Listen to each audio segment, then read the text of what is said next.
What is going on in the brain when somebody has a stroke? Where is the problem? And is the brain still viable? And the fastest and best way to do that is with CT perfusion. Because one, we can rule out an intracerebral hemorrhage. So the minute we see the CT image, we know it's not a hemorrhage.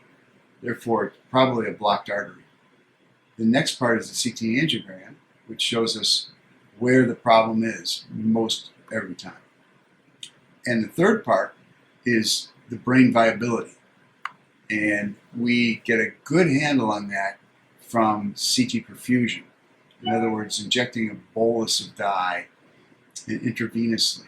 And then with the imaging machine, the CT scan, following the progress of that dye through the cerebral vessels, through the microcirculation, and then out. And if there's an area where there's a lot of delay in flow, that's a tip-off that that's where the problem is. And that'll correlate with what we see on the CT angiogram. But then the perfusion study allows us to look at the volume of blood in that area. If there's no volume, then the brain tissue may well be dead already. It's not 100%, and more studies are showing that some people, even with low volume, can get better, but the results are not going to be nearly as good.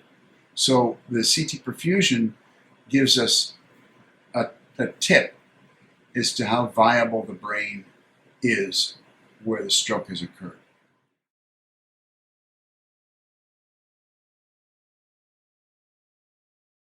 I don't even want to begin to speculate as to where we're going from here. But if you look back 10 years from now, all of what we're using today in terms of technology will be just a distant memory. And one of the exciting things about the GVI and the Jacobs Institute are just that any new technology that comes along, we're usually the first in the world to get our hands on it and to test it and to trial it and to study it and then to use it in patients.